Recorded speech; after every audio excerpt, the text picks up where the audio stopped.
Well, thanks everybody, and welcome to this panel discussion on right-wing social movements and neo-nationalism in Central Europe. I'll begin very slowly because I think there are another small group or two who may be arriving. But before introducing our speakers in the panel, I'll say a very few quick things about how this panel came about, which was entirely by coincidence. Through conversations with Professor Holly Case, I learned that Dr. Aga Pasieka was teaching a course at Dartmouth College this term when we were discussing the difficulty of getting real ground-level information on new social movements in Central and Eastern Europe. And Holly Case said, look, you know, this is somebody who's really doing very, very circumstantial, granular work, and we should invite her to come speak. So we did. And through coincidence, we discovered that Slavic Studies had invited another speaker, Ondřej Slačálek, to speak the very same day on closely related issues as they're taking shape in the Czech Republic. So we knew that there was real interest on the campus in changing political dimensions in Central and Eastern Europe, and both speakers very graciously agreed to combine their talks into a single panel. So without further delay, that's how this panel came about. It is, I hope, the first of 2, possibly 3 sessions per semester that the Watson Institute will hold on changing political landscapes in Europe. And with the approval of the Institute director, which I have not yet requested, we'll put this series together and have more talks on Western as well as Eastern Europe. Since we can now really begin, I'll introduce myself also. My name is Nick Ziegler. I'm research professor here at Watson, and together with Professor Holly Case in the history department, we thought it would be very interesting and useful to put together this kind of panel. So we are asking each speaker to speak for a maximum of 30 minutes. They have real research presentations. If they end up speaking for less than that, given the audience that we have in the room, I'm sure that will be fine, and we'll have then plenty of time for question and answer.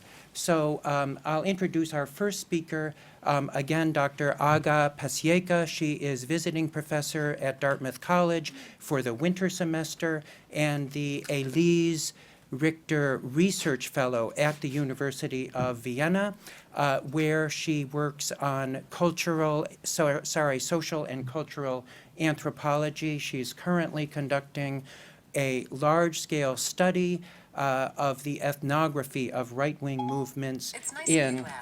Sorry, folks. I generally don't let Siri say anything. I'll try to keep it that way. She's currently conducting a large-scale ethnographic study of right-wing social movements in Central and Eastern Europe. So she will be our first speaker. Thank you very much. Aga.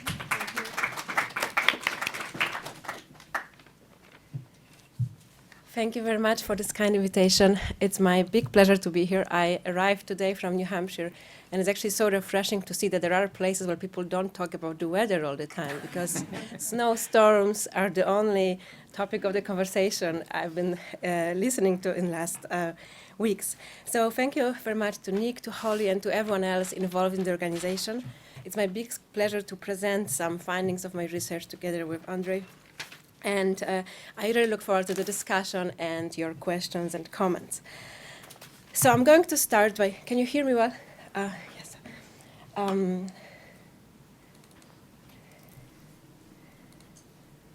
So I'm going to start by presenting a short ethnographic story, and I will then use it to make some broader points. So I guess many of you recognize some of these pictures of the Gdańsk shipyard, the strike, the so-called 21 demands that led to the creation of the Solidarity movement and the so-called August Agreement. Solidarity movement that is remembered as one of those movements that led to the demolition of communism in Eastern Europe, and that became a subject of fascinating studies of scholars such as Michael Kennedy, Jan Kubik, David Ost, and many, many others.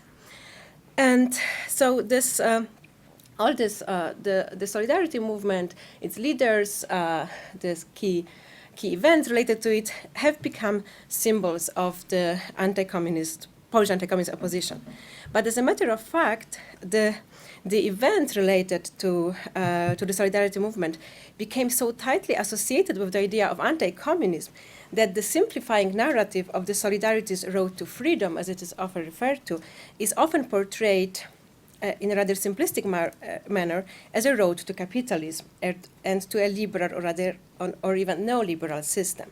It has been actually quite quickly forgotten that the protesters gathering in Gdańsk shipyard decorated the gates of the shipyard not only with the image of Virgin Mary, this is one of the common pictures, but also with a quote from Marx and Engels' Communist Manifesto, "Proletarians of all countries unite." And what's also important to mention is the fact that due to the conflicts in the so-called post-Solidarity camp, the memory of the Solidarity movement became a side of competition among various political actors. And in April 2018, one more group decided to claim the Solidarity heritage.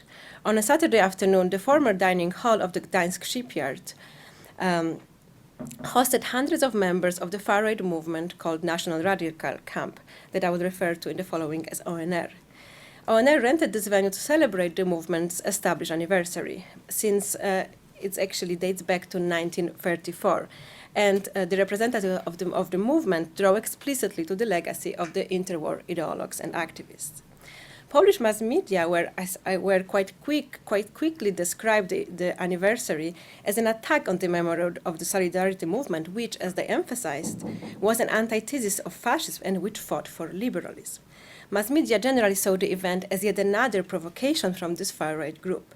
What fueled those comments was the fact that after the commemorative event in the shipyard, hundreds of activists dressed in black and carrying the green flags with the symbol of falanga, that is hanged with a sword, marched through the city center, and a few of them gave speeches in the front of the city town hall. And this demonstration was later described as the reminiscence of September 1939, when Nazi Germans took over the free city of Gdańsk. I have here, you can see here, actually that's it's probably too bright for that, but this is a better picture of the marchers that gathered in the front of the city hall. So perhaps these resemblances become more clearer when you can look at it.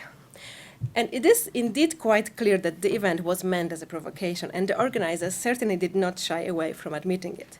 The ONR leaders spent a good deal of time trying to find a big pen which would resemble the one used by Lech Wałęsa in 1980. This time, Wałęsa at the time signed the agreements with them, and this time the pen was used by the regional representatives to play a signature under the ONR status. Activists were generally very satisfied with press reactions, and they enjoyed reading outrage tweets and Facebook posts of the critics. But the thing is that the choice of the place was not meant only as a provocation, as an appropriation of the Solidarity symbols as gestures. In his speech, one of the ONR leaders, Staszek, a student in his late 20s, referred explicitly to the events of the 1980, pointing at the wall with the list of the so-called 21 demands that I referred to before. He reminded the gathered people that the Solidarity movement demanded better work conditions and that the movement placed a lot of emphasis on dignity. In pointing out that the Solidarity fought for free of work Saturdays, he referred to recent legislation by the Polish parliament which led to the closures of shops on Sunday. He asked, what kind of society are we if we need a law that forces us to celebrate Sunday as a free day, to spend the day with the families? Do we really need a law for us to do that? And he also emphasized that Solidarity brought about the revolution and that such a revolution is needed again today. He talked mostly about Poland and Poles, emphasizing Polish responsibilities, Polish duties, but he addressed not only Poles living in Poland, but also those who emigrated, and actually the event was attended by a representation of the ONR from Ireland and the UK, and he also referred to the interest of a broader community of like-minded people, welcoming Italian guests who came to the event. The Italian guests, members of the Italian movement Forza Nuova, the movement that has been cooperating with the Polish one for quite a long time, were simply enthralled by the event. They were impressed by the way in which the big hall was adorned. They were by the discipline, by the dark uniforms, by the amount of flags. Thanks to the translation provided, they could hear to all the speeches, not only the one I referred to, but several others that followed. And they most likely agree with everything that was said, since the speeches address the issues quite common for the far right in Europe, such as the flaws of the liberal democratic system, the need of sovereign national states in Europe, the demolition of the EU, and the threat posed by irregular immigration. And they were extremely impressed by the demonstration that took place, saying that something like that could never happen in Italy, because in Italy the authorities are so hostile towards any nationalist, patriotic sentiments, and the Antifa, as they said, is backed by the authorities. These were actually the comments that the Polish ONR members found quite surprising, because they said, well, if we march in such we march nowadays in such an organized manner because we draw inspiration from our Italian colleagues. So it's interesting that these mutual inspirations and admiration were constantly emphasized. So actually that ONR anniversary continued for much longer, for 2 days, but I'm going to stop here, and I would like to use this story to try to recreate for you some common imaginaries and stress what beliefs, what claims seem to be crucial for the youth far-right activists that I have been studying since 2016. And I'm sure all of you are aware, due to the development that we've been observing in last years, which are usually referred to as the rise of far-right, a literature on this subject is growing very, very quickly. As Nick mentioned, I'm actually teaching at the moment a class on the nationalism, the radical right, and I was tempted several times to update my syllabus because so many publications come up every month. But at the same time, I think there are two profound problems with numerous publications that appear nowadays. So the first one is that this growing, that although this new literature on the far right addresses the people, it addresses the people only in theory. So this literature speaks about far-right voters, far-right supporters, but it rarely truly speaks about those people. It speaks about tweets, about survey polls, about statistical correlations, but not about the people. And I think one of the reasons for that is that it fails to, for why it fails to speak about these people, that it also rejects the idea of speaking to those people. And I think this can be well summarized in a comment which I once got after one of the presentations, which was a short question: why would you talk to monsters? And the second problem, also evident in this growing body of literature, is that the terms far or radical right or extreme right are quite problematic. It's actually hard to define what it really means. And this problem, this difficulty, results in a tendency to describe far or radical or extreme right with numerous adjectives: nationalist, ultranationalist, radical nationalist, mystical nationalist, xenophobic, anti-pluralist, anti-American, homophobic, misogynist, patriarchal, hyper-conservative, and so on, so on, so on. This never-ending list, and there are scholars who then start counting and saying there are definitions that list 40 characteristics, those that list only 10. And of course we need the definitions and we need the terms. But I think actually that these adjectives that actually, when you think about it, we could use many of these adjectives that describe the societies we live in, right? We live in quite patriarchal and conservative societies, many of us, for instance. And I don't think that homophobic attitudes and hostility towards immigrants are something rare today, unfortunately. So I think that this magic multiplicity of these adjectives actually blurs rather than making it clear who are we really talking about. There is too much focus on the description in terms of focus on the actions, on what these people actually do, and the relationship between beliefs and practices. So I just need to control the time. Who are the far-right youth movements? I'm going to talk only about 4 of them. And I think what also quite characteristic for the far-right at the moment, that it's extremely heterogeneous and diverse. Something that is typical for the Italian and Polish far-right is not necessarily typical for a Norwegian or a French movement. But I would like to focus on several discourses that I think many of the youth movements have in common. So I've been carrying an ethnographic study of 4 youth movements, 2 Italian ones, 1 Polish, 1 Hungarian.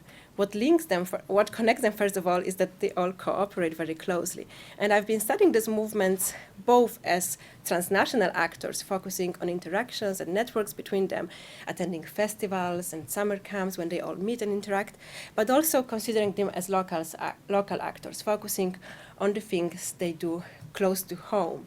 And that's actually their own expression, activities close to home, they would say. Even though this transnational and local domain, as I hope it will be clear, are very closely interrelated. As to the movement demographics, the vast majority of members are in their 20s or 30s. It's probably not surprising that men are dominant in this movement, even though women, I would say, are more and more encouraged to join. Some leaders of the movement would say, yeah, there are always problems with women because one of my best activists will fall in love, then they break up, and then who stays, the woman or the man? So they make sometimes this gender comments, and definitely there is a very clear gender hierarchy within those organizations and very clear gendered division of labor. Nonetheless, so far, these are still specific male-dominated movements. Most of the people I meet are students and or university graduates, and those who work actually often, that's quite common and important, often have a job that doesn't really correspond with their qualifications. So they're not necessarily unemployed, but they are underemployed. And when discussing their personal trajectories, family background, I've been struggling to find a pattern. So you could meet out all of them. Great-grandchildren of declared fascists, grandchildren of Communist Party members, daughters of conservative parents, sons growing up in a climate of the post-1968 nostalgia. It really seems that I think there's only a test that choosing a right-wing militant path may well be an act of resistance against one family or the continuation of family tradition, or what's even more likely, it may be deemed totally irrelevant. Actually, very rarely do the activists mention any family influence when they explain why they join one of the far-right movements.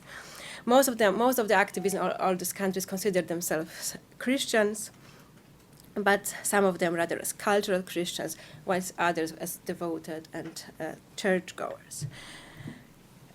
Generally, the movements are very, very heterogeneous. So if you attended one of the meetings of these groups, you would be likely, let's say, a dinner or a discussion of a new book published. You would likely see a bald man covered with tattoos conversing with a hipster-looking girl, and or a woman dressed in black with the organization of our logos all over her clothes, chatting with a guy in an elegant shirt and dress pant who seems like as if he just came back from a bank. And the same could be said about the conversation you would hear if you attended one of those meetings. So if you were going around the room, that's what I usually end up doing. I just go around the room and listen to the conversations. You would discover that some of them discuss the results of a football game and discuss who was a better player. Yet another group would be discussing recent political events. Yet another one would be engaged in discussion or on whether the concept of race makes sense. So it can be from very political to very mundane. And despite this diversity, despite the fact that I just said that these movements are very heterogeneous, there are three issues that I find quite central to both their, both in terms of beliefs and actions. So the first one is the centrality of the notion of community in their discourses. The notion of community actually is one of those notions that features most prominently in their accounts.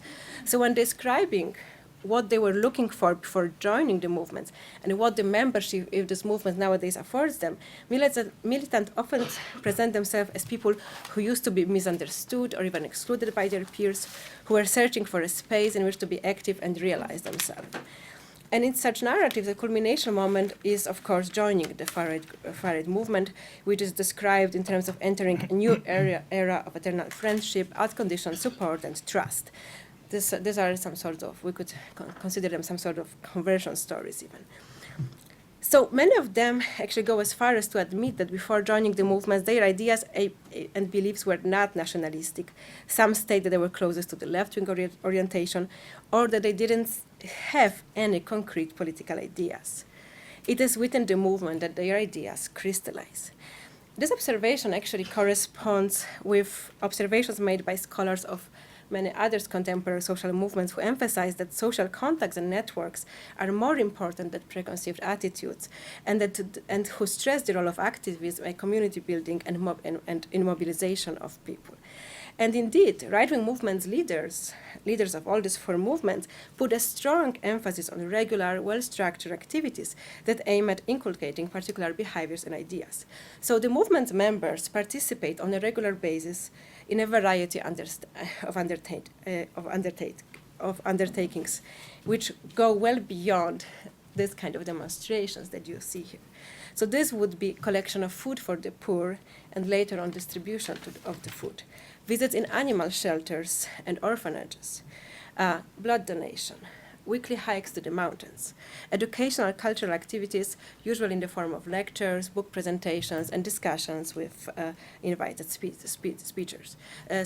Besides, they meet for dinners, movie shows, or just for a glass of beer. But the thing is that they meet all the time, that people from the group are the most important point of reference for most of them. And besides, they organize several big annual events, such as summer festivals, sport competitions, music events, which then gather members from all over the country, not only the regional chapters, and which then host the representations of the befriended organizations from abroad. So this would be the first level of the community they refer to, this community of friends, of people who think in the same way, this community of absolute support. So the community referred to the far-right movement only. Then there is a second level of the community, which is the idea of the national community, of the compatriots. And usually these compatriots are described as people that one has obligation towards. So, and usually the focus is on the people in need. So the actions that directed at the poor people that I just mentioned, collection of food, of clothes, of toys, some actions for Christmas or Easter, are always meant as supports for our people. More precisely, people who, according to the far-right activists, are the victims of the neoliberal system, of the European Union policies, of the corrupted system enacted by the politicians, and last but not least, victims of the neglect on the side of numerous left-wing and Christian NGOs, which, quote, only support foreigners. This argument is especially pronounced in Italy, where all other than far-right organizations are accused of helping only immigrants, as well as in Hungary, Hungarians accuse others of supporting only Roma people. And this support for Italians, Poles, Hungarians only is explained precisely in terms of one obligation towards one's community, one's community that matters above anything else. And what they do here is they adapt this Christian idea of ordo caritatis, which means that now first you are supposed to help your neighbors, and only then, as they say, when resources are enough, you can start helping others. So in using this rhetoric of obligations towards one community, they make sure that they try to reject all the arguments held against them. We are not racist. We are not xenophobic. We have nothing against Syrians or Nigerians. It is that we have to help our people first, and if we have enough resources, we can help them, but preferably in their own countries. I'm sure this is an argument you've encountered already.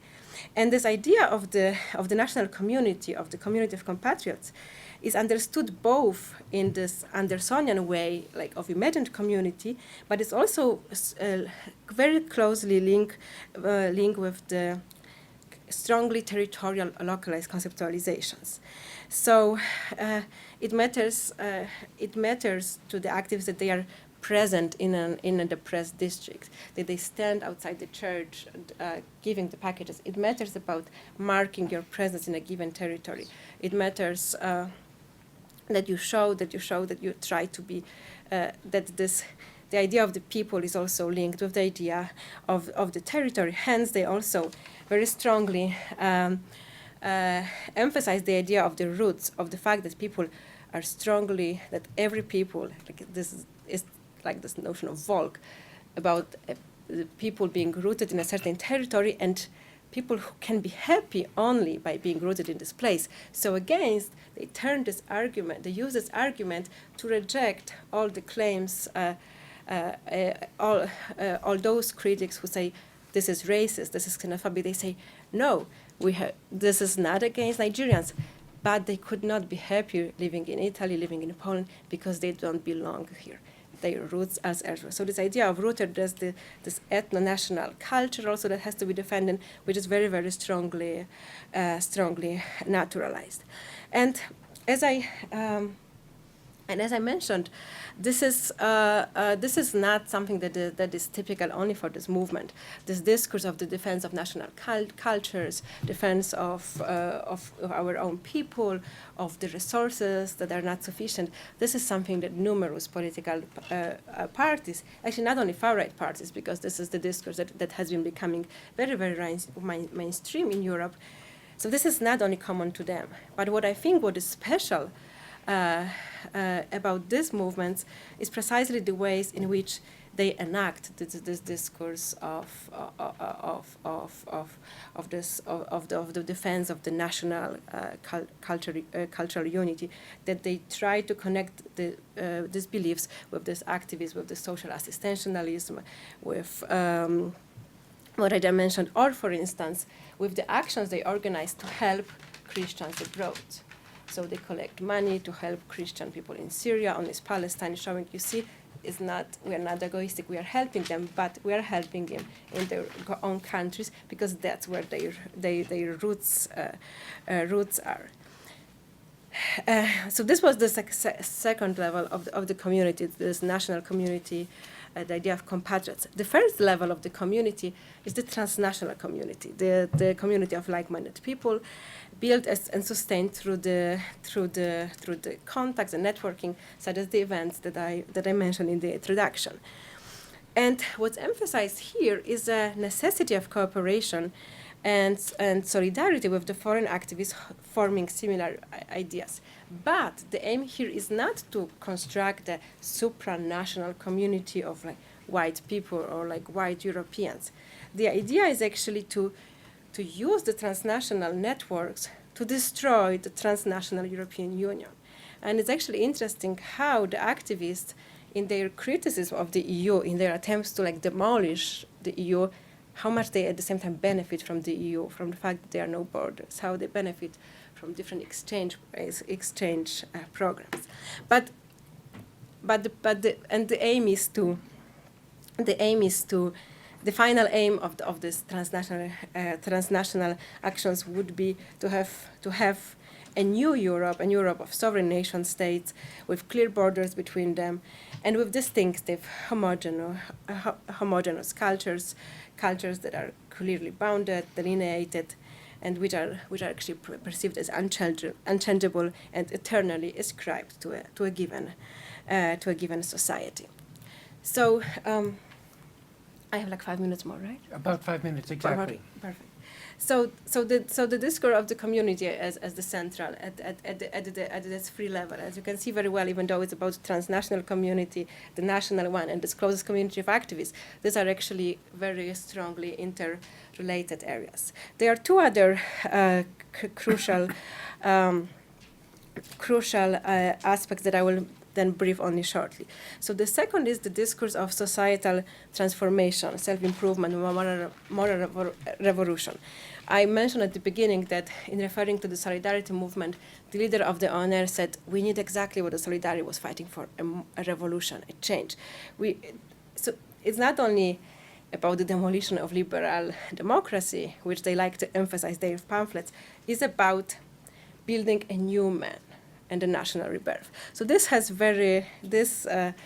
evokes fascist ideas, of course, with this idea of building a new man, of course. But again, what's interesting here is this kind of holistic interpretation of that these movements have. So there is a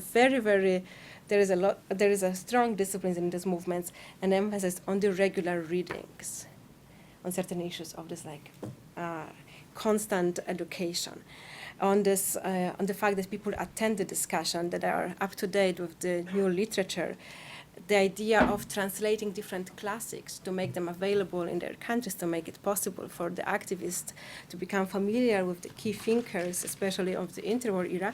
But there's also this idea of self-improvement and work on the self, and it's also work with bodily practices. So the idea of the sport of big importance, this contact with nature is extremely emphasized. It's actually described in a nearly sort of a spiritual manner. And actually these movements, due to this difficulty of defining them as far right, radical right, I often actually always ask them, how you prefer to define yourself? I'm usually interested actually whether they want to define themselves as fascist or not. And they would say, we don't deserve to be called fascists. Or they would say,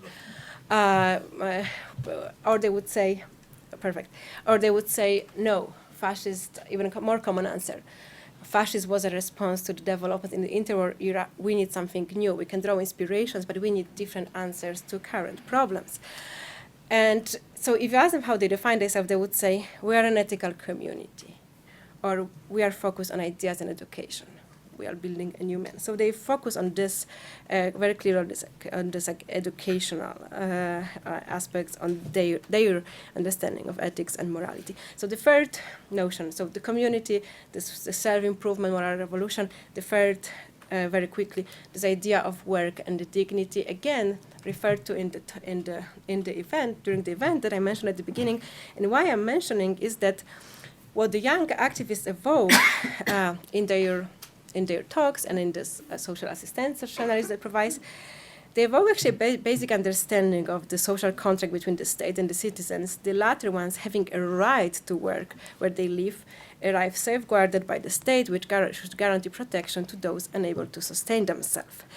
And again, they link this notion with the idea of human dignity, and they would say something in the following. This is a sort of summary of what I've heard numerous times. So the idea that the human dignity flourishes thanks to one's uses of his and her resources, one's labor, for which he or she receives the pay, thanks to the possibility of living with his or her family and community, and through the rootedness in a culture and in a territory one natural environment. This is not necessarily especially like a right-wing idea only, but the idea here is that we young people who suffer from the economic crisis, who are like the victims of the economic crisis, who are forced to migrate to look for a better employment and for the employment that corresponds with our qualifications, we should have right to live in our own countries and have a proper and dignifying life here.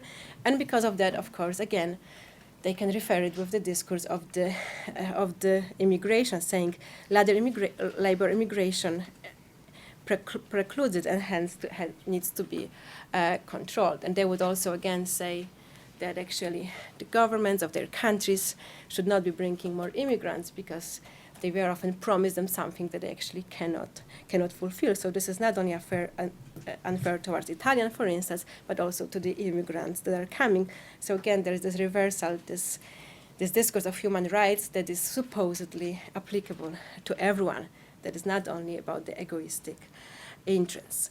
So I conclude in 1 minute. I wanted to highlight this, this three aspects, which I find crucial for, which I found quite central in course of my research. So, the movements I'm working with actually are very unhappy anytime you ask them about their numbers, about their strength. And they will say, it's not about quantity, about quality, right? And you could say, okay, they want to hide the fact that they're not that numerous.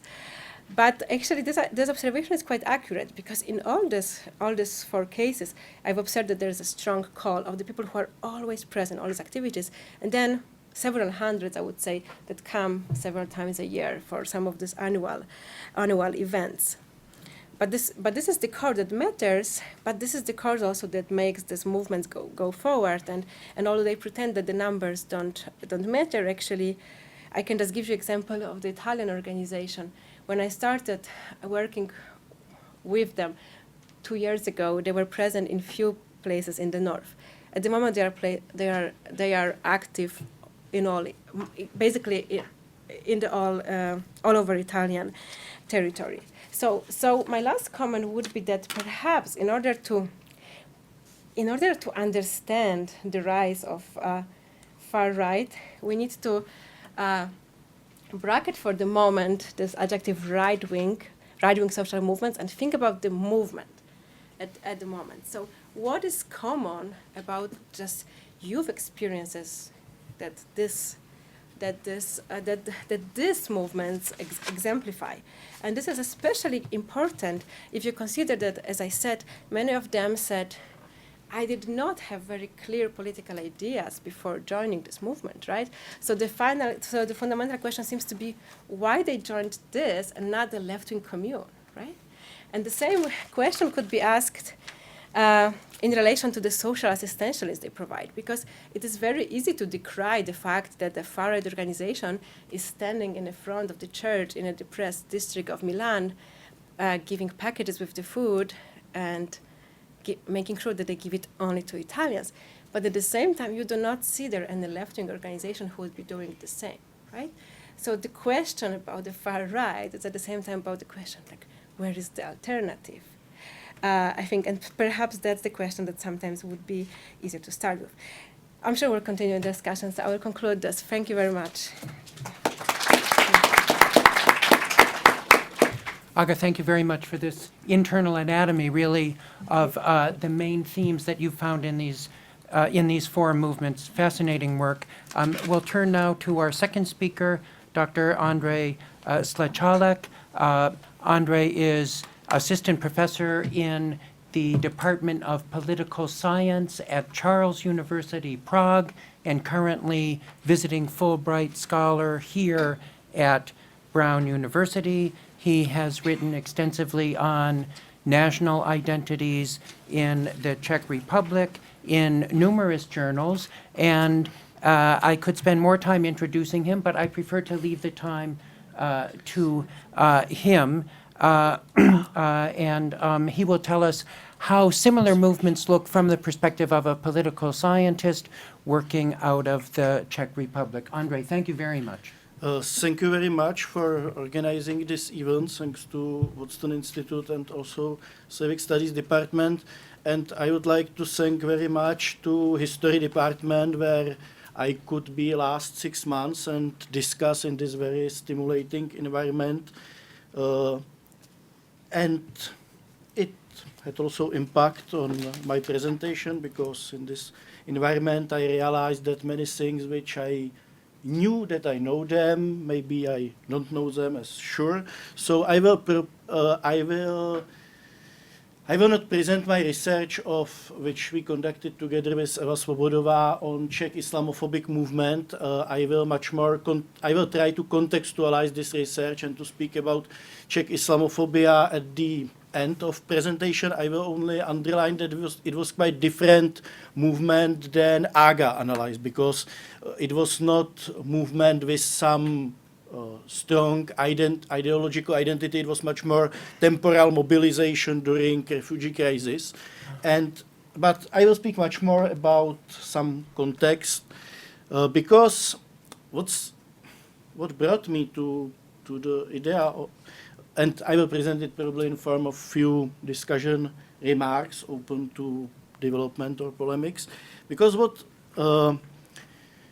brought me to the idea behind this lecture was debate about specificity of Central Eastern European countries, about something what for a long time was awaited that it will disappear, that some new successful transformation and integration into European Union will bring about the end not only of Iron Curtain but also all remnants of Iron Curtains.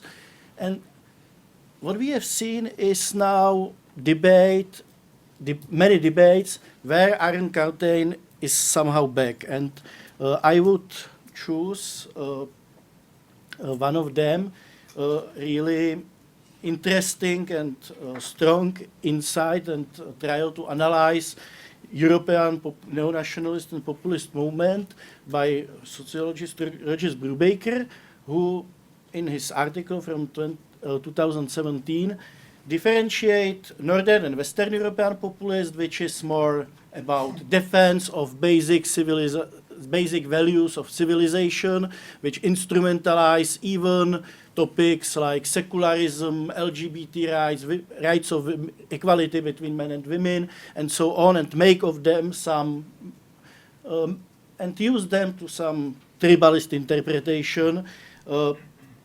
which makes him somehow more liberal, more secularist than East Central European populism, which is much more nationalist than civilizationist, more conservative than liberal. So even our populisms makes us different.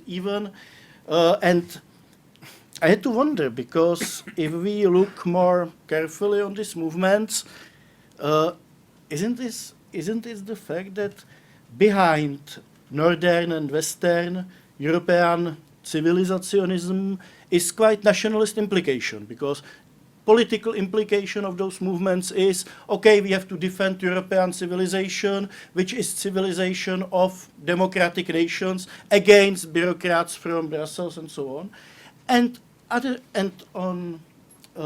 From other point of view, isn't implication of East Central European nationalism very civilizationist? Isn't it based on idea of our nations are parts of long-term Western civilization, which now probably became some mad, and we have to save it against itself?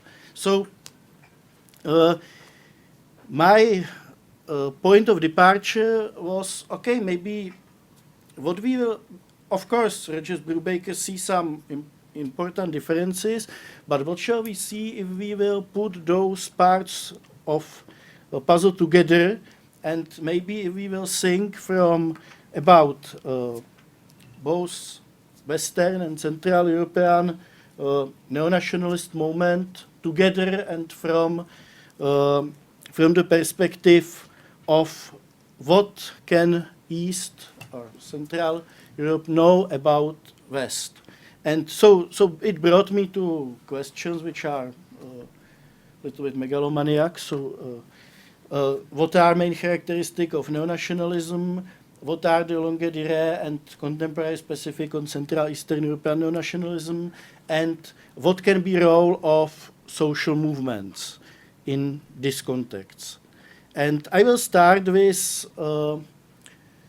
because with combination of first and second question, because there is long-term discourse about specificity of Central and Eastern European nationalism, and I think the most eloquent formulation of it is the essay of István Bibó, The Poverty of Eastern European Small States, where he poses some key difference between Central European, we would call national identities, and Western. And it's difference in stability. According to Bibo, Western states had centuries for development and which brought him some self-consciousness, and it led them to possibility of some level of generosity, of autonomy of some institution, and above all culture.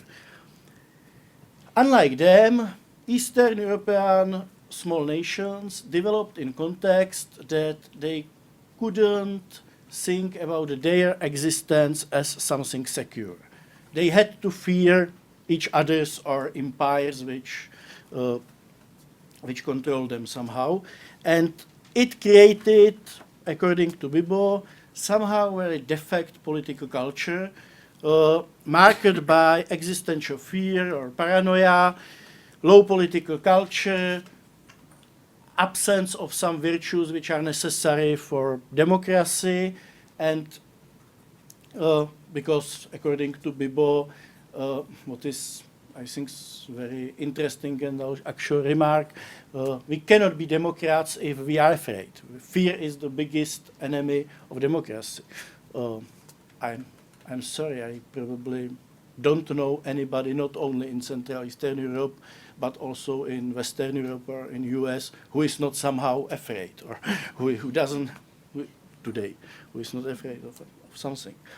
And above all, those nations couldn't have independent culture. All their culture was somehow taken hostages to national existence. They were, independent culture was something like luxury, and all those nations used it to say, okay, we have those romantic poets, so we are as culture nation as you are. So, and what is interesting is that 37 years later, Milan Kundera, in his essay on Central Europe, uses completely same definition of Central European nations, without quoting Bibo, but above all with completely opposite implication of this definition. If Bibo describes this as negative characteristics, Kundera says, okay, maybe it makes experience of this nation, this knowledge that they can cease to exist anytime and they know it, it makes their experience much deeper. They know what, they have some deep existential anxiety or deep existential experience. They know Western values much better than Western European countries, which forgot about them because they didn't have to struggle for them with some others.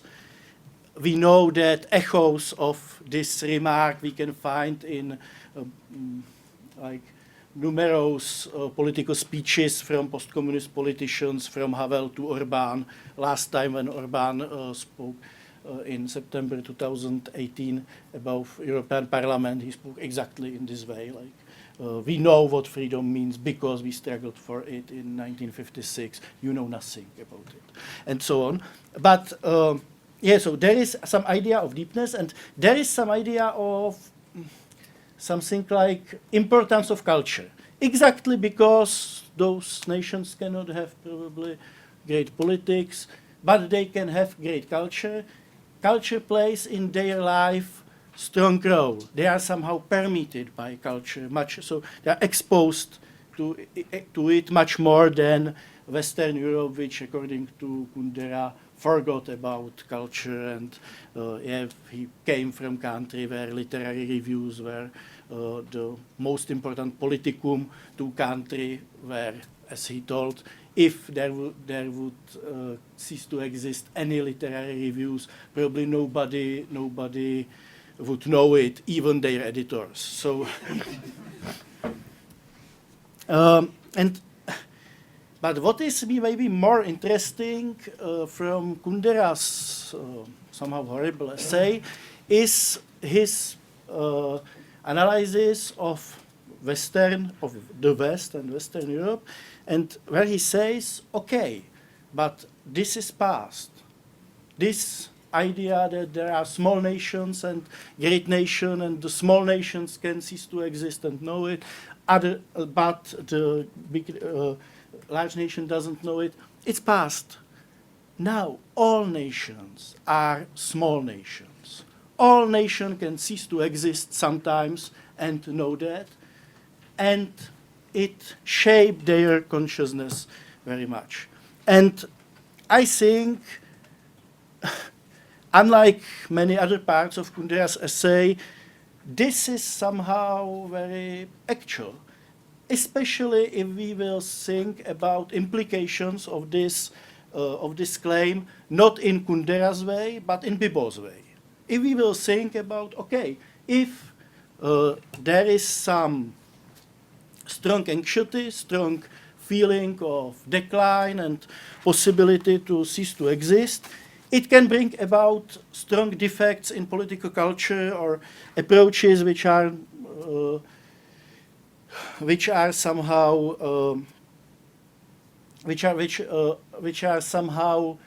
based on idea that, okay, we cannot afford to be too generous because we are struggling for life, or also we cannot afford not only independent culture but also some institutions like human rights or something like that. They should be instrumentalized. They should, like culture in Bibel's case, human rights or equality of or anti-homophobic approaches has to be instrumentalized to be evidence of our superiority. And I think this brings us somehow to nature of contemporary neo-nationalist term. Above all, I think his characteristics is strong defensive nature. Of course, we can tell the story of historical nationalism in terms of defense. Any nationalists had to defend their nation against other. But I think we could argue for thesis that it was one element of classical nationalism, and there were some other national greatness and so on. But if we speak about contemporary Western world, this one aspect became probably the most important one and somehow underlying other. And it leads to something what I would call the unholy trinity of declinism, naturalism, and brutalization. Because this feeling of decline leads both to idea that we have to break through some artificial barriers which prevent us to save ourselves, to something what is nature, what is, and we as social scientists know that anything can be nature, or not anything, unfortunately, but many things can be nature. And as Gaspar Miklos Tamás, Hungarian philosopher, from free market to racism, everything, but also some nature, gender, order, whatever it means, can be nature. But also there is strong concept of like what I call brutalization, but we can call it state of emergency. Like we cannot afford some limits. There is another moment of this shift. I would call fundamentalist turn, but I think to speak about it is not to speak only about neo-nationalism. I think that this turn is something what can be observed in many contemporary political milieus and many contemporary political factions.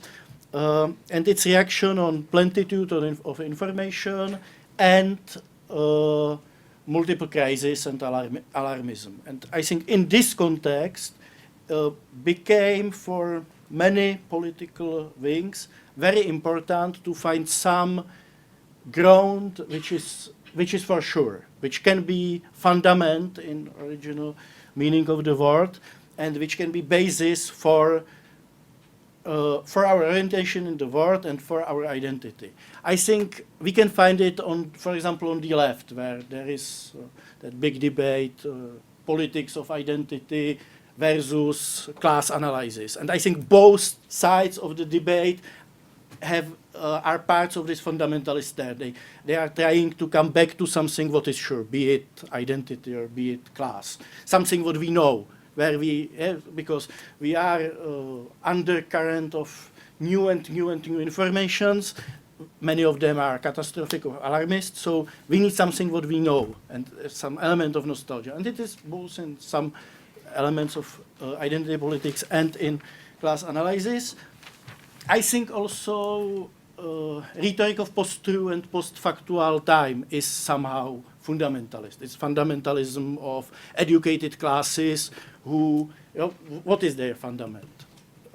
True or facts, knowledge of them and ability to differentiate them from lies. And now if it's under attack, let's confirm this, our fundament. So I think what we can observe on nationalist or, for example, religious fundamentalist is part of some broader term which is visible and where various parts of this term reinforce each other.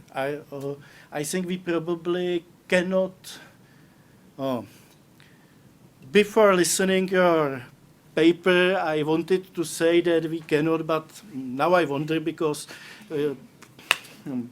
you probably destroyed this my idea, but if we don't have this kind of anthropological sensitivity as you have, we cannot, if we do some political science or something like that, we cannot analyze those neo-nationalism without context of conflict with liberals, yeah?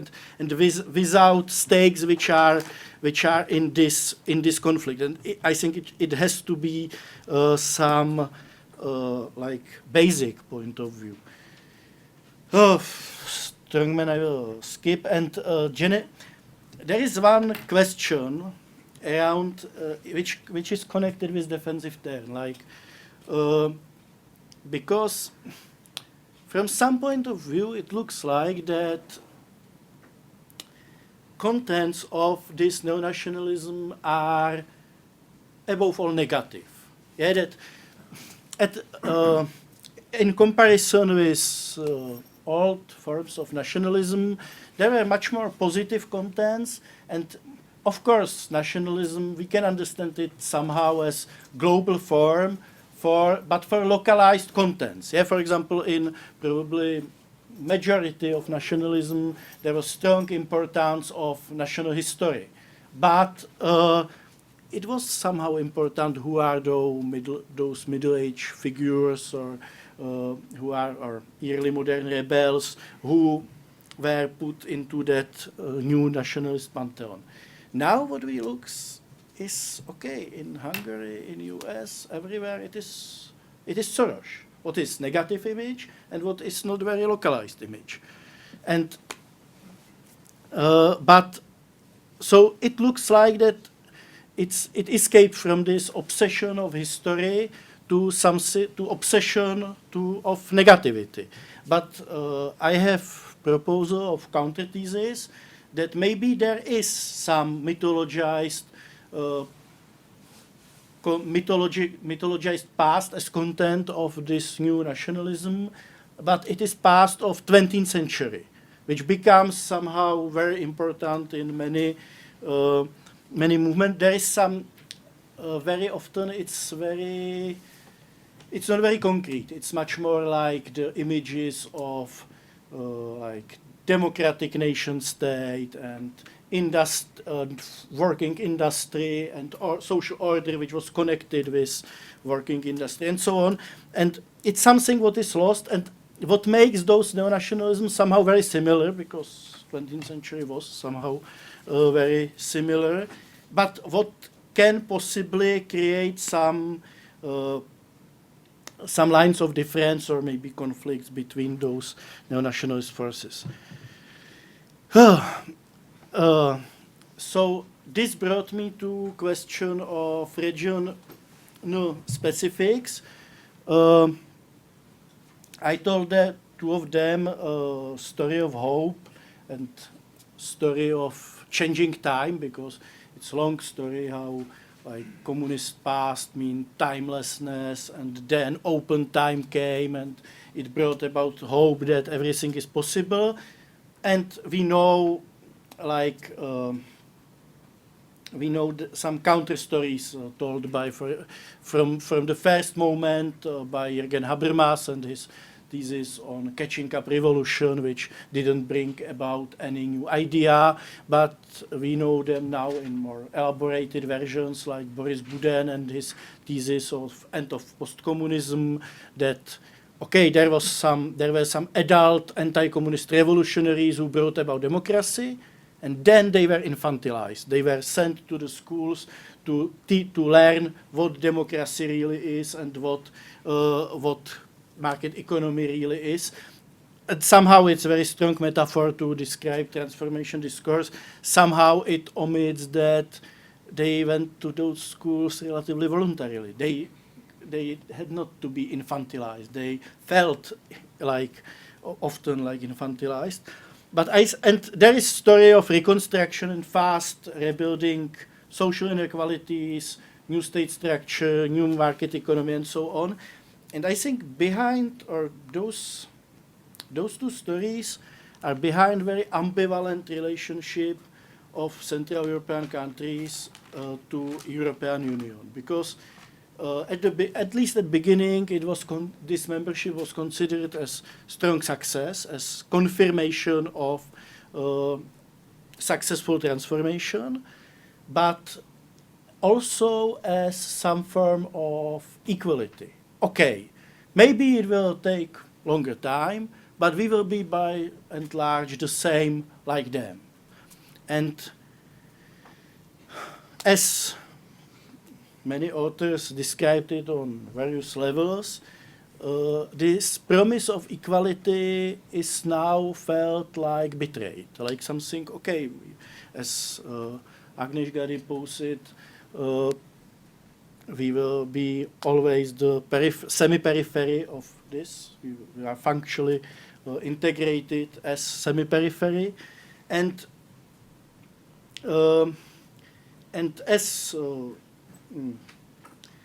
so this caused some form of resentment and of questions, like what exactly is our position there? Are we equal members, or are we somebody who is so small, so underdeveloped, and integrated into, above all, German economy in such a subordinate position that, in fact, the membership in European Union will not be never like membership of equal, and it brings us to third difference, and it is different timing and function of migration debate, because of course there were many. I don't want to pretend that there was one Western migration debate. There were many and many, but if I have to speak about some basic difference, it's above all not debate about migration in general, but it's debate about Islam and Islamic migration in European Union. There are many other debates about Ukrainian and Vietnam migration to Central and Eastern Europe, which are sometimes connected, sometimes not. And this debate somehow lose its practical core, because Western debates about migration, be them sometimes escaped by far right, or be them sometimes very much contaminated by some othering and racism and so on, still they have some practical core, that it's debate about coexistence with some people who live in those societies. In Europe, in Central and Eastern Europe, there are very small Muslim minorities, so that debate is not about them, but about Western Europe. And it had two phases. First one came after September 11, and of course this was this question was like, if I have to really comprise and summarize. Okay, those are they who can spoil our sail of heaven. We are going to the west, but maybe it will be kidnapped and destroyed by this security threat. It can be summary of first round of this debate, and second one part of this debate can be connected with these doubts about European Union. Okay, so it's the fact that West also has some problems, some important problems. They are not perfect role models like they pretended to be or like we thought. So it received some compensational function. And of course, this debate was often and somehow correctly ironized that, okay, it's Islamophobia without Muslims. And somehow it's true if we look on demography of Central and Eastern European societies, but if we consider that for them is key issue adherence to Western Europe and complicated relation with it, it's not so. The content of debate is very irrational, but it's not so irrational to discuss Muslims in Europe if you are a member of Europe. If you consider, it's not like they don't feel it like they are not here. They feel, and it brings me to maybe to the point that okay, it's not like that. This neo-nationalism and xenophobia means that Central and Eastern Europe are farther from West than we awaited. Maybe it makes, okay, they are integrated. And if we consider which political forces receives power in Western countries, they are not only integrated, but they are also on the same page. I will have to skip now very much, or You've got about 5. okay, so I will skip even more. Sorry, really sorry for that. There are some specifics. I will skip national identity because we can discuss it in discussion. Skip to one another. The power of oligarchs. If we compare in Central Eastern Europe, Petr Kellner, the richest Czech, is the 22nd richest citizen of European Union. Of course, because he is great entrepreneur in finance, not only in Czech Republic, but also in Russia and China. Ondřej Babiš, Slovak by origin, and big entrepreneur in Czech agriculture and chemistry, is still number 456 in Forbes. If we compare it with Poland, the richest pair in Poland, with Slovakia, in Hungary it's probably more complicated. So Orbán is not in Forbes, or even if we compare it with richest Ukrainian, our oligarchs are very rich. What somehow influenced the whole polity, and the third, what I skipped first. First specific is nature of cleavage. Up to the 2013, we had socio-economic cleavage, neoliberals versus social democrats, as a main cleavage, but there, and even we didn't have far right in parliament at that time, but it had its price. Both important parties were very corrupted, and also there were some functional substitutes of far right in mainstream. And after 2013, we found something what we can call populist movement and success of very various forms of populism. This is former leader of social democracy, now he calls himself as Czech Trump, but as we see in the main geopolitical issue, he is quite un-Trumpian.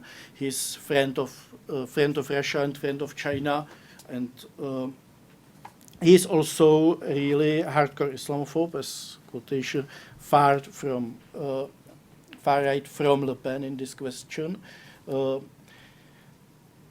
We had come back of far right into parliament in weird combination of racism, not only against Muslims but also against Romas, and direct democracy. Maybe you remember this man from the list of oligarchs. He started something what was called sometimes as super establishment populism. Like populism which mobilized against political class because of corruption. He unofficially says, okay, I had to give such a great bribes that I decided that to start political party and take over state power will be cheaper. And but his basic ideology is society is okay, only political class is bad. We have to liberate society, which works great, from this political class, and to behind it, in fact, behind it, there is strong ideology of effectiveness, of technocracy, what makes him somehow technocratic populist and man who combines economical media and political power. So technically, he is danger for democracy, but ideologically, he can be everything. Sometimes he celebrated Orbán for his effectiveness and also for his position to refugee quotas. But when Orbán attacked CEU, Babiš told, "Hey, it would be great to have CEU in Prague. Let Soros come." And during refugee crisis, what is somehow interesting, he was quiet and made possible both wings of his party to speak. So some his members of parliament told that they are completely against refugees, like many other politicians. But his Minister of Justice told, we could accept 40,000 of refugees, of course. And he was very active in struggle for their human rights. That time position of government was, we are against refugee quotas, we will accept 1,000 refugees voluntarily. Up to now, we accepted 12 refugees from Syria.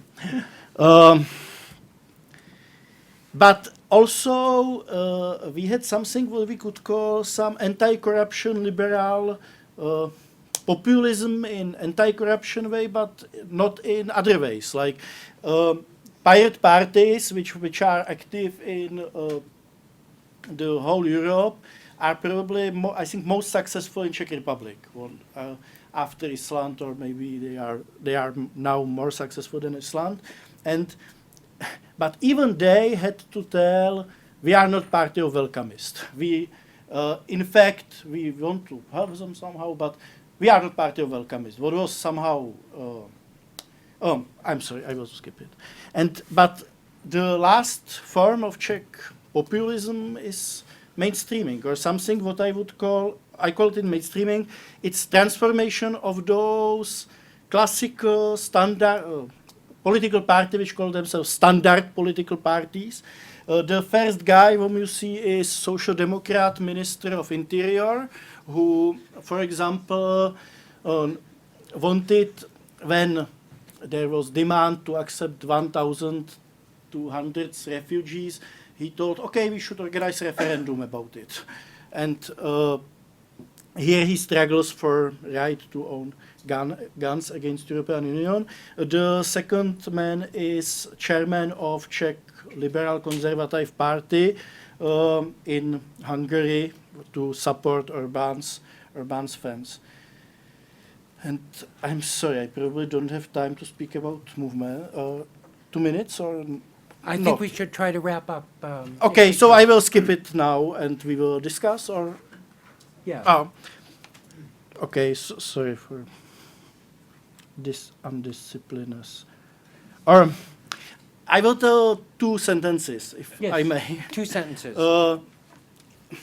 Because why I did this presentation, it looks like that in this context, Islamophobic mobilization which was present during refugee crisis and had broad media attention, but not very huge numbers. Yeah, there were few demonstrations with few thousands participants, and many of them with only few hundreds. So they had cover pages of media, but not numbers. And it looks like that it's understandable because they were somehow meaningless. But I think they had few important functions.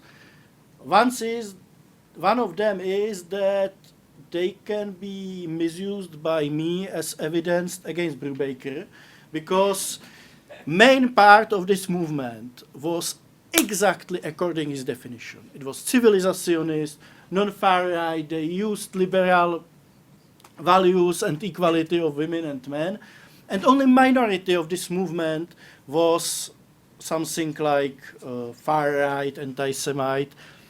But both parts of this movement used very aggressive and exclusivist language, resorted to violence, to speaking.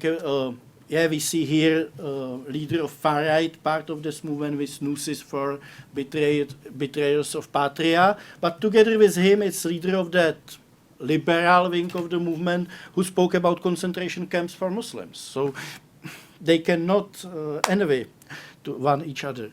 And also they worked in a very strange way, because for the first time they could use opinion polls to reinforce mutually. Like they were representative of opinion polls, and people who thought, okay, we are against accepting refugees, could say, okay, we are somehow represented.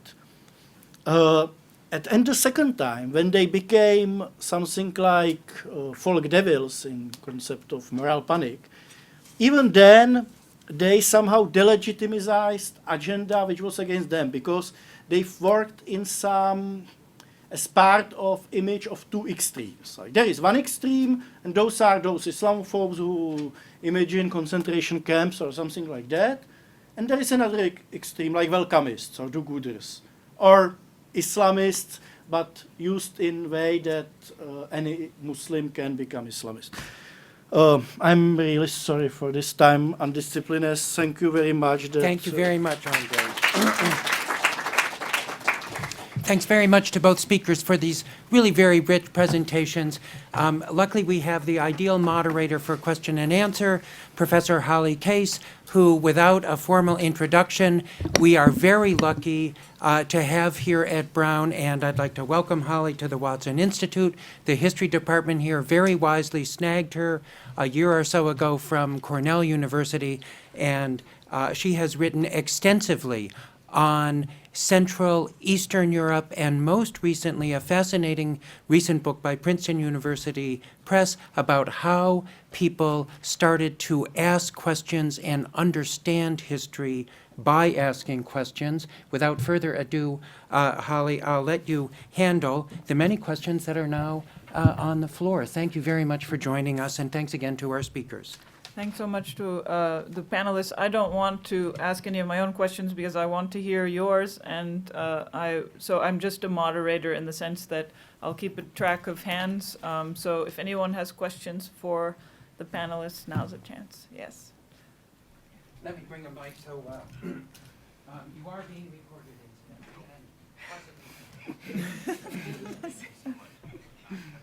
Oh, is that working? Is there a button on it? Kevin DeJesus, Political Science at Johnson & Wales University. I'm interested in two aspects of your analytical frame.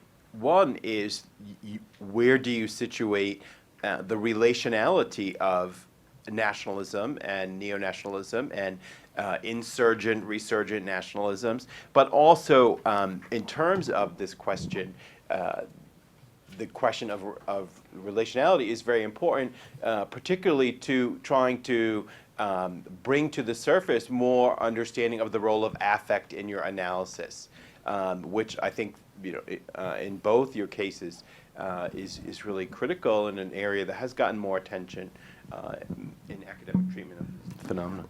I recommend that we gather some questions and please introduce yourself. Hi, my name is John. I have a question, two questions for Aga, actually, both very brief. The first one is, you mentioned the feeling of Volk among these groups. How does that at all get into talking about enemies as deracinated people? And if so, does that bring any kind of anti-Semitism with it?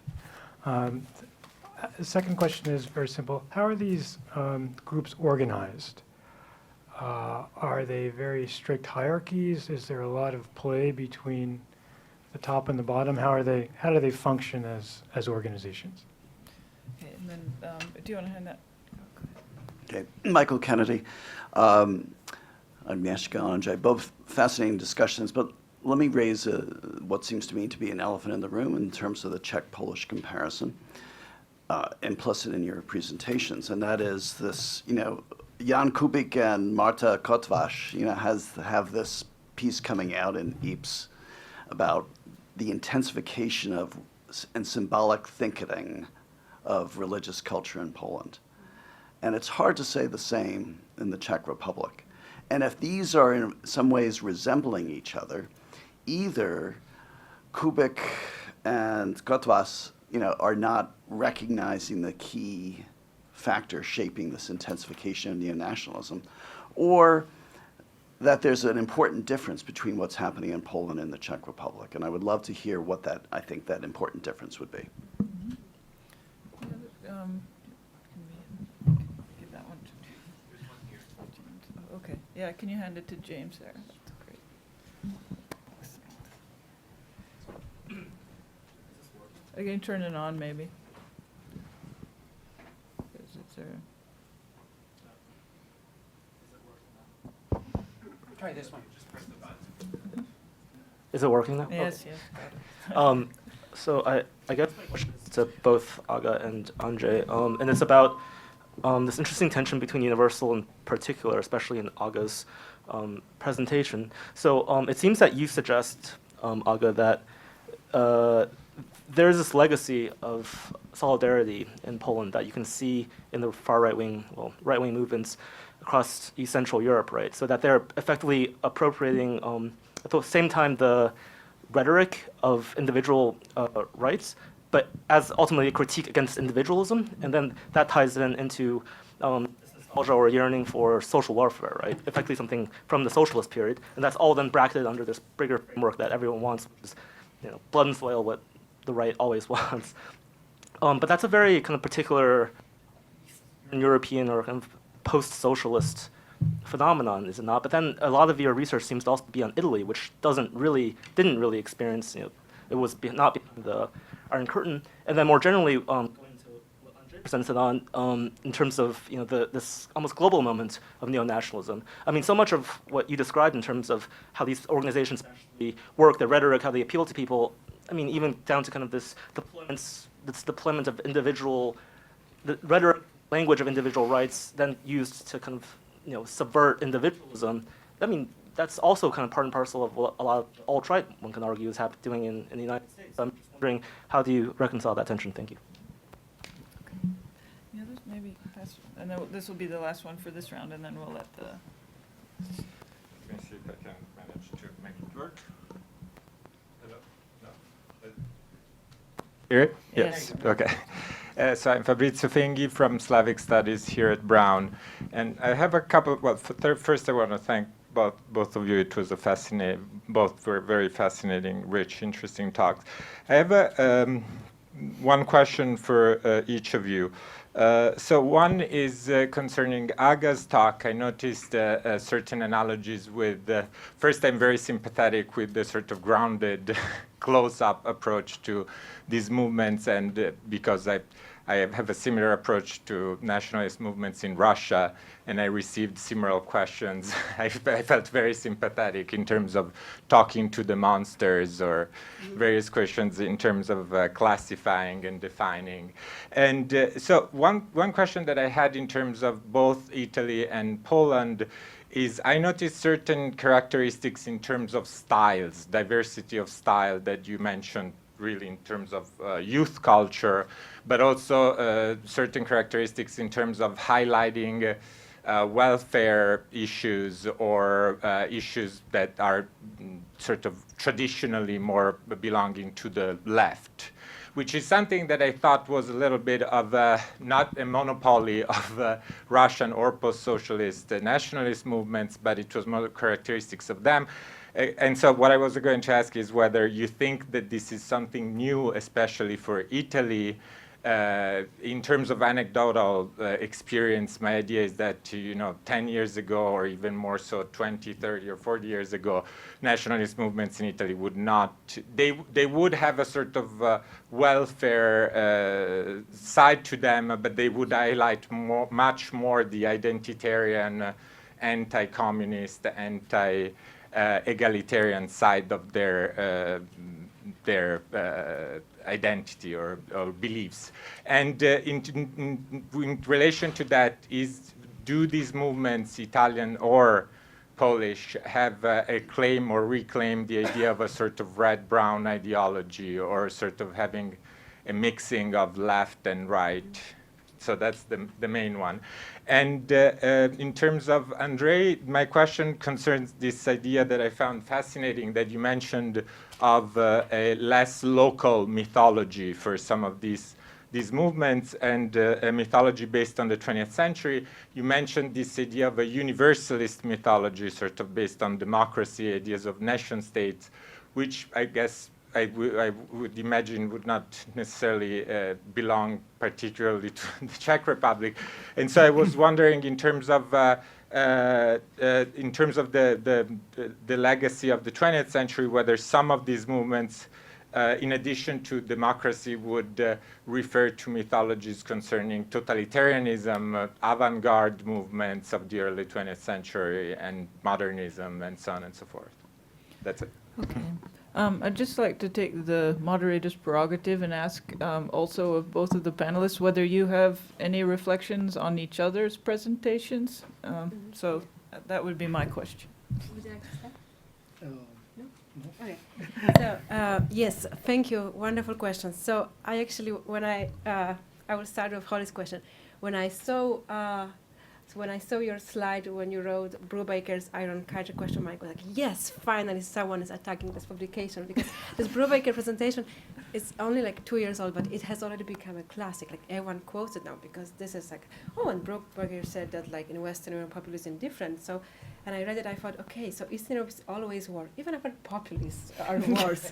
So I really hope that this will transform into a paper which will publish in exactly the same journal where he published it, using, I'm sure, a lot of like comments you are getting today. So yes, my reflection was that this is extremely important, and actually through that I think I can link this with some of your questions about the similarities and differences between the West and East. And one of the aims of my study is actually to like problematize this distinction between far-right movements in Western and Eastern Europe, and very often the argument made is, in Western Europe there was no socialism, so of course the trajectory of these movements is so different. And as a consequence, the Eastern European movements are grouped together, and they are supposed to be similar. And there is this like intense search for similarities, while, as Professor Kennedy just mentioned, is Czech Republic necessarily the one that is more similar to Polish? Why shouldn't we look for similarities between the Polish and the Italian one? And what I was particularly struck by when I started studying this Polish-Italian connection was the importance of the anti-communist discourse in both these countries. And I couldn't address all the issues that are important for this movement in question, but I would like to illustrate my answer with one example. So,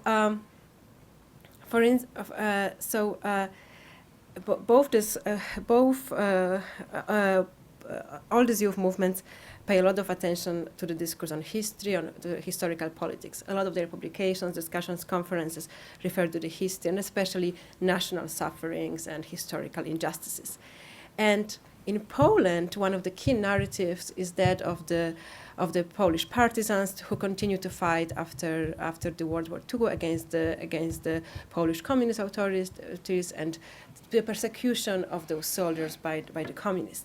In Italy, the discourse is of the persecution of Italian inhabitants of the Eastern Peninsula, those that were killed, massacred by Tito's communist partisans. And it's interesting that these narratives, when you actually analyze them, I'm actually writing a piece about it at the moment, they used very similar idioms, very similar language as described to describe the communist foe, right, in both these countries. While if we, for instance, want to focus on the similarity of the discourse about national victimhood in Croatia and Poland, right? Two Eastern European countries, there must be similar, right?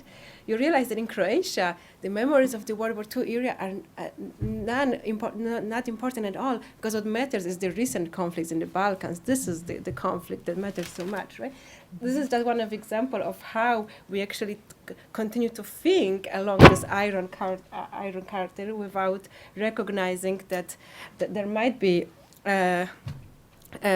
similar discourses. And I think this also matters when it comes to religion.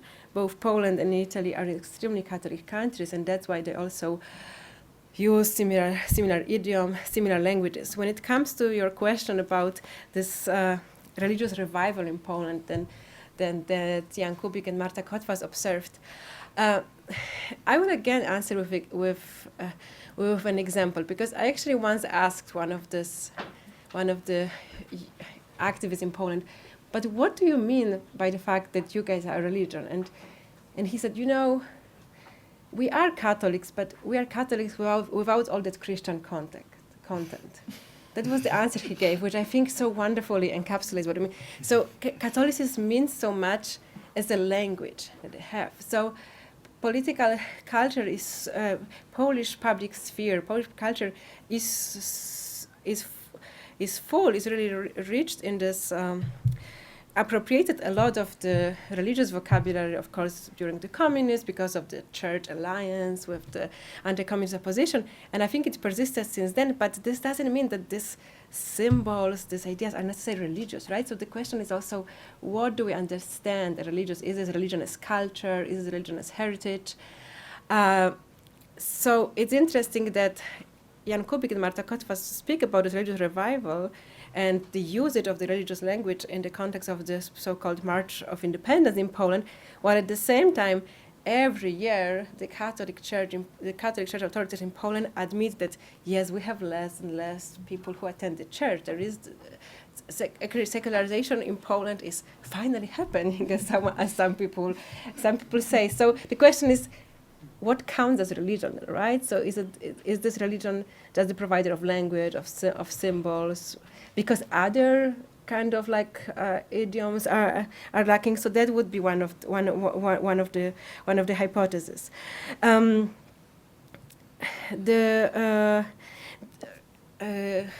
John's question. So yes, the groups are there is very clear hierarchy in the group, despite the emphasis put on comradeships. We are our comrades. We are our the idea of this equals. Actually, one thing I didn't mention is the fact that the amazing popularity of Tolkien and the Fellowship of the Ring among these communities. This is actually a subject for a completely different research, the popularity of Tolkien among these people. So they like to compare themselves to the Fellowship of the Ring, these shared values, very strong friendship bond. But there was also clear hierarchy, right? When you think about that group, those protagonists, and it's the same here. There is emphasis on comradeship, but there is very clear hierarchy, and it definitely also has a lot to do with gender, right? So when you see who cooks, who is the one who has this kind of care-related tasks, for instance, and the leaders are actually always men, I would say. Maybe I'll actually let you talk and then come back to me, because I've been okay. Yeah. If I have started with reflection, I really liked especially those moments when you talked about your terrain, about those movements, and then you thought, okay, but it's very similar with majority it's something what we know. It's something what is not alien, what are not aliens from somewhere else. They are parts of our societies, and maybe they are more similar to us than we want to accept. If I read or if I understood this properly, it brought me to one moment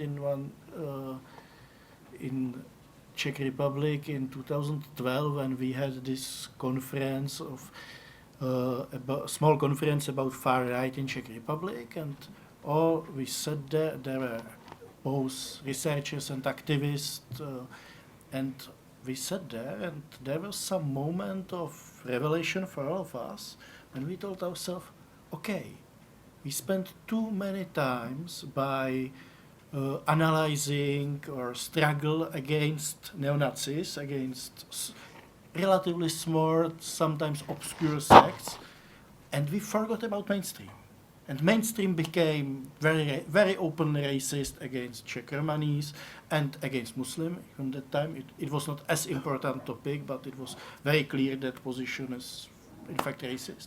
And we lost it because of concentration of this evil image, image of evil. But it was only association. But I think it's really important to underline similarities and what is missed. Concerning that, it's a really great question about Polish and Czech difference and the role of religion, because of course it's so clear that Czechs are one of the most atheist nations, and they are proud of it, and they hate that Catholic priest and sociologist who tells them that they are not atheist. In fact, they are somethingist, what is probably more true. But what is very interesting is that the movement of events makes us somehow, because I will be really bad in writing polemics with Brubaker, because I really loved one concept which he used, and it is concept of Christianism. It's somehow similar what you described. Okay, we are Catholics, not Christians. It's something like somehow similar to something what we know as culture Christianity, like Lukashenko called himself Orthodox atheist. Yeah? So, but it also changed political role of religion, because it's become something like political totemic animal. And what I have seen was that even Islamophobes who started as in position which were very close to new atheism ended with Christianism, who told, okay, I am really not Christian, but Christians are ours. So they are here, like they somehow are part of this biotope, and they are natural here, and even position of Czech Catholic Church changes. It was, and it somehow is, very hated institution, above all because of restitution of church property. But last years, Czech Archbishop Duka started to use very, how to call it, anti-immigrant, populist rhetoric, and it's appreciated. And so I think that they part of church hierarchy. There are also protests of many Czech Catholics who are Catholics and Christians in the same time. They are becoming part of this stream, and they renegotiate some legitimacy in this framework. So, but yeah, there are definitely some important differences between Poland and Czech Republic. I think the most important one was from my narrow political scientist point of view, nature of political cleavages. Because, of course, in Poland we find that cleavage Polska liberálna versus Polska solidárna means conservative, nationalist. And in Czech context, we were really like from textbook. We had those socio-economic cleavage, and we were proud of it. But in fact, now probably all parties became to some extent illiberal, with exception of Pirate Party. They're only one who stayed liberal. Social Democrats became furiously anti-refugee. Civic Democrats, who are the neoliberal party, which pose in role of, okay, we are challenger of this populist menace and we are standard democratic party, on European level are in the same faction like PiS, like Law and Justice of Poland. So somehow I'm somehow envious to Polish situation. Okay, they have law and justice government, but they have some strong, they have cleavage around it. We have some consensus. We have under this other cleavages, we have some consensus on many issues. For example, that question about less local and about mythology and about like totalitarian past, if it's present, it's very interesting question because I really never found heritage of avant-gardes or something like that in it. It's sometimes visible in opposite side. Yes? Some left-wing or liberals are inspired by avant-garde, but not by Stalinism, because by Stalinism we have some Stalinist party which is also nationalist, but it's really somehow culture isolated. But what is relatively interesting is big debate about time period which is called normalization at its let's call it Czechoslovak Brezhnevism, like since occupation in 68 up to 89. In the first part of post-Velvet Revolution period, it was the synonym of the decadence. Yeah, like okay, in 1950s it was cruel, but at least somebody could believe something. But in 70s and 80s, those are only cynical collaborators and careerists. And now we see big debate about it. There are some serious historical works which attacks this consensus, but also there are some form of nostalgia, and even in those Islamophobic movement, it was really interesting that some speakers of this one speaker of this movement, who was member of right libertarian party before engagement in this movement, but then he started to be more like, let's do some coalition of everybody who is against Islam, and he told, okay, that normalization period, at least they were rational, at least they were patriots, at least they defended borders. So there was some strict order. Maybe it's not like it's not what we choose, but it's much better than this orthodox communism or avant-gardism, which is globalist and blah blah blah, and also this European Union, which is somehow left-wing liberal conspiracy and internationalist. So there is some their intellectuals are thinking about normalization in different way.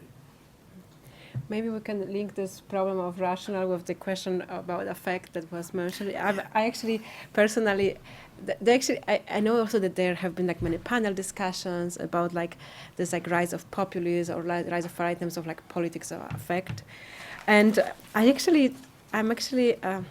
we should be like very cautious with this notion, because that often leads to like, oh, it's all about like emotions and some like temporal states, and often linked with like irrational choices and like nearly like, you know, oh, people don't really know what is good for them, but they are just like mobilized by this charismatic leaders. And I actually think when you actually look at both the supporters of this growth, but also the activists themselves, sometimes what they do seems to be like very national and very like clearly strategically planned. So that's not the notion I find very helpful, even though definitely there is this like, when we think about mobilization, affect definitely